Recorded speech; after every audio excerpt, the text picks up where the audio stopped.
Bonjour, je suis Mamie Solange et je partage avec vous mon expérience et mes conseils pour vous aider dans les situations au quotidien. Aujourd'hui, nous allons parler de speed dating. Comment ça, vous ne comprenez pas? Vous avez pris allemand en première langue? Le speed dating est une méthode de recherche d'un partenaire en vue d'une liaison sentimentale qui consiste en une série d'entretiens courts avec différents partenaires potentiels. Imaginez la scène, vous êtes dans le lieu d'organisation, le plus souvent un bar, et vous allez rencontrer ici des célibataires désireux de rencontrer l'homme ou la femme de leur vie. Dit comme ça ne fait pas rêver, mais c'est une façon innovante et novatrice de rencontrer des célibataires. Les femmes restent assises et les hommes se déplacent de table en table. 7 minutes est la durée classique d'un échange. Ensuite, si la personne vous plaît, vous notez son numéro sur un carton que vous remettez à l'organisateur. Et si l'autre a aussi envie de vous revoir, vos coordonnées perso seront échangées. Convaincu? Envie de tester?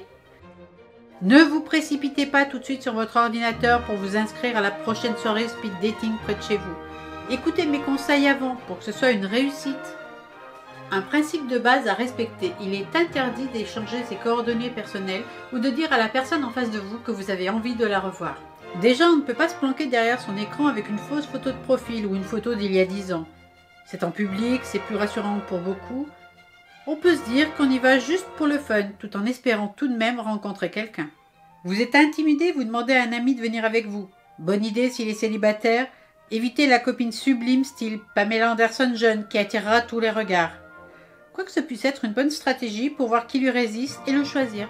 D'ailleurs, si votre style est plutôt écolo, nature ou désigual, ne vous transformez pas en pin-up pour le rendez-vous.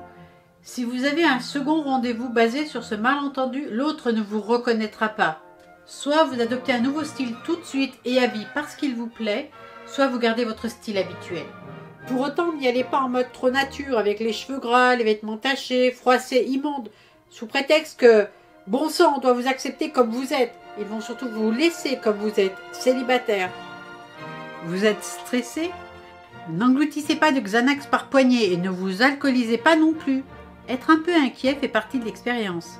Considérez que c'est un entretien d'embauche. Vous êtes à la recherche d'un partenaire de vie pour une durée plus ou moins longue. Donc, préparez votre présentation, ce que vous allez dire, ce que vous avez envie de transmettre. Et réfléchissez à ce que vous aimeriez trouver chez l'autre.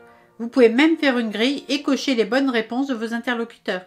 Vos loisirs, vos centres d'intérêt et vos vacances sont des sujets sans risque normalement. Ne listez pas vos défauts dans un souci d'honnêteté. Inutile de dire que vous êtes jaloux, radin, hypocondriaque dès le premier rendez-vous. Attendez le deuxième. Ne parlez pas de votre ex ou de vos ex, que ce soit en bien ou en mal. Si vous les descendez en flammes sur le thème « tous pourris », vous allez effrayer l'éventuel candidat. Intéressez-vous à l'autre, posez-lui des questions, écoutez ses réponses. Soyez sélectif. Ne dites pas que vous êtes d'accord pour tous les revoir par peur de rester seul. Ce n'est pas le but de la rencontre, donc ne remettez à l'organisateur que les numéros des personnes vous ayant charmé ce soir-là. Tout va bien, vous avez été charmé, vos postulants également? À vous les joies d'un premier vrai rendez-vous. Si vous désirez que je vous aide à survivre à un premier vrai rendez-vous, indiquez-le moi dans les commentaires. Indiquez également les conseils que j'aurais pu oublier pour réussir son speed dating. J'espère que cette vidéo vous a plu, vous pouvez vous abonner pour ne pas rater les suivantes. À bientôt.